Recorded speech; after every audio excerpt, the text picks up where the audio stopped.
Welcome to iFeel, a podcast about feelings for kids.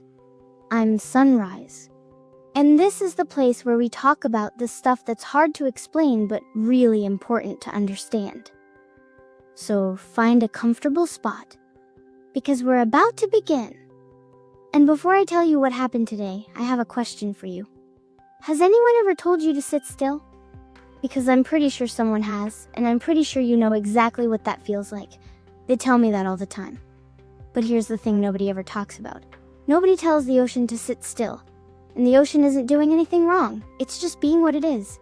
And I'm just being what I am too, which is exactly what today is about. Oh, and one more thing before we start. See my sunglasses? I wear them because with these glasses I see things that other people haven't discovered yet. Not always, but sometimes, and today was definitely one of those days. That morning I woke up and I could already feel it. Right there in my belly, quiet for now, but completely ready. Like when the sky turns that strange color before a storm, and the birds suddenly go quiet. I put on one shoe and that was fine. Then I put on the other one, and that was also fine. And then for absolutely no reason, without anyone saying anything funny or anything happening at all, I just laughed, by myself. And almost knocked over my entire breakfast. Someone looked at me with that face, and I think you know which face I mean. The one that says everything without saying anything, and I just said, I'm fine. But the lightning was already ready, and I already knew it was going to be one of those days. When I got to school, I found my seat and sat down, and my teacher started explaining something that I genuinely wanted to listen to. I really wanted to listen. But then my left foot decided it had other plans and started tapping against the floor all on its own. I looked at it and told it to stop using just my eyes, because sometimes that actually works, and for one whole second it did stop. But the thing about lightning is that it doesn't understand seconds, so both feet started up again almost immediately, and then my hands wanted to join in too. And before I knew it, my pencil was spinning on its own. My eraser had traveled all the way to the edge of the desk and was leaning over the side like it was thinking about jumping, and I had to catch it before it did. I tried one more time to sit still. I sat up as straight as I could and took a deep breath and managed about 3 or 4 seconds of actual stillness. But then my friend looked at me and we laughed about something, I don't even know what, maybe nothing at all. And that 1 second was all the lightning needed to say now. This is my moment. And after that, everything was just gone. My attention, my work, all of it. That's what lightning does. Once it starts, it calls for more lightning. And it's not that I want it to, it just goes on its own. Like pushing a ball down a hill and then running after it without ever being able to catch it. I got up to sharpen my pencil even though it didn't need it. I wiggled in my chair, I talked to my friend, and my work stayed there half finished, just sitting there looking at me. It's not that I can't sit still. It's that sometimes the world wants everyone to be equally still, and I am just not the same. And then my teacher called my name, and everyone in the room turned to look at me, and in that 1 split second I had this very fast thought that it would be really great to be invisible, or honestly, to just be the eraser. Because the eraser had already fallen on the floor, and nobody was saying anything to it. I wasn't invisible, and I wasn't the eraser. So there I was with everyone looking at me, and I wanted so badly to explain. I wanted to say that the lightning had started and I just couldn't stop it, but those words wouldn't come out. Because when everyone is looking at you, the words just hide somewhere you can't find them. So I said sorry, and I sat back down, and I looked at my half-finished work. And while everyone else had already moved on, I was still stuck there with that hard voice that sometimes shows up inside me. The one that asked very quietly, why me? Not why did I get in trouble, not why didn't I finish my work, just why me? And that's the part that hurts the most. Not the getting in trouble, but that question. I adjusted my sunglasses and waited for the bell.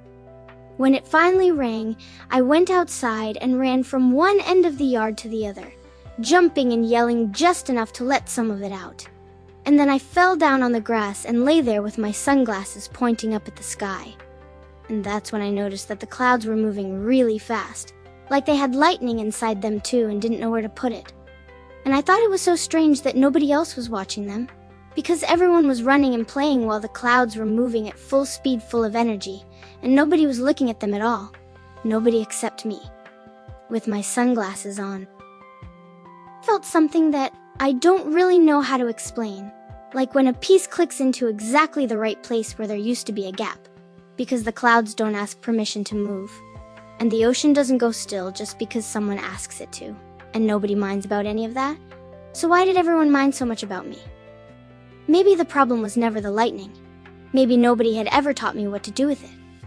I breathed in slowly, and the lightning started to calm down little by little, the way a storm stops and the air suddenly smells different.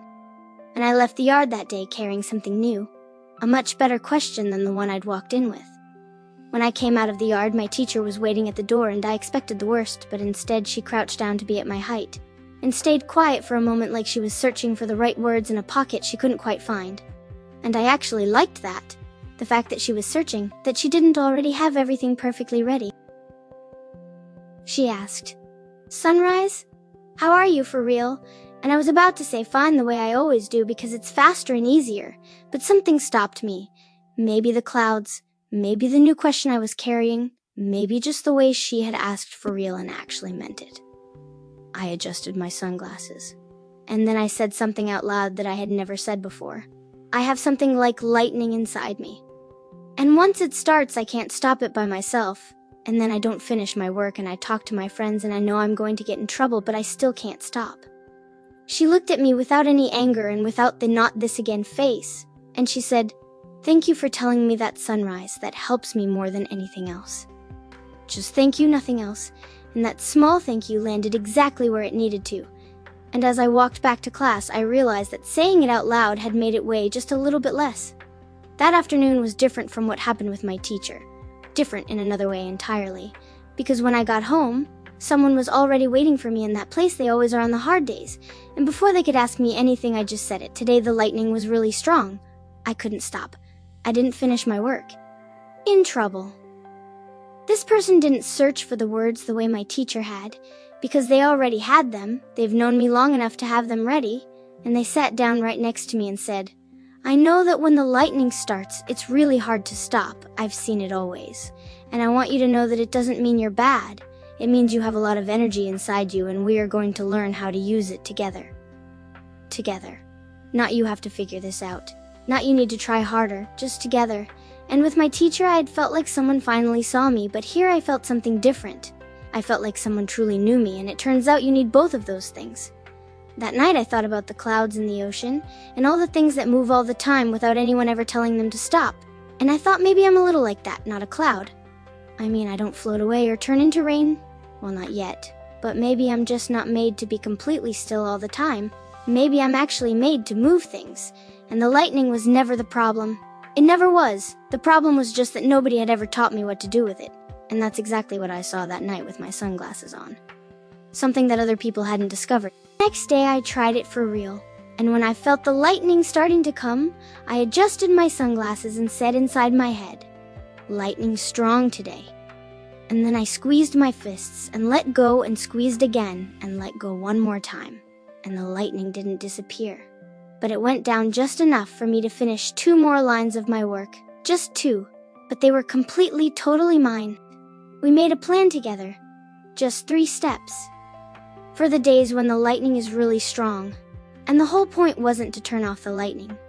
Because the lightning is part of me, and I don't want it to go away. The point was to learn how to use it before it uses me. The plan is called Notice, Name, Move, and here's how it works. First you notice, which means you stop for just a second and ask your body what's going on in there. Are your feet wanting to move?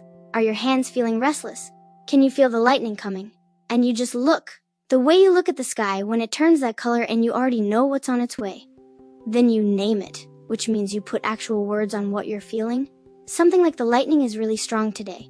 Or I feel like if I start I won't be able to stop. Or I just really need to move. Because when something has a name, it can't pull you the same way anymore. You can see it coming. And what you can see coming, you can actually use. And then you move, which means you find a way to let that energy out before it takes control. And it can be squeezing your fists as tight as you can, and then letting go 3 times. Or pushing your feet hard into the floor like you're trying to move the whole earth. Or breathing in as deep as you can, and letting the air out very, very slowly. Or just asking a grown-up for one single moment to get up and move around. Next day I tried it for real. And when I felt the lightning starting to come, I adjusted my sunglasses and said inside my head, "Lightning strong today." And then I squeezed my fists and let go and squeezed again and let go one more time. And the lightning didn't disappear. But it went down just enough for me to finish 2 more lines of my work. Just 2. But they were completely, totally mine. And if you have lightning too, and I think you probably do, because if you didn't, you would have turned this off a long time ago, then I want you to know something important. You are not alone. Because a lot of kids feel exactly this way, and some grown-ups do too. And the lightning, once you learn how to ride it, is one of the most completely yours things you will ever have. Nobody tells the ocean to sit still, and the ocean isn't doing anything wrong, it's just being what it is. And you are what you are too, and that is actually a really good thing to be. Remember, notice, name, move. I'm Sunrise with my sunglasses on, and I'll see you in the next adventure. If you enjoyed this episode, share it with someone who might have lightning too, a friend, a sibling, anyone who sometimes can't sit still and doesn't quite know why. You can find iFeel wherever you listen to podcasts, and if you subscribe and leave a review, it helps other kids discover the show. This has been iFeel, a podcast about feelings for kids by Sunrise. See you next time.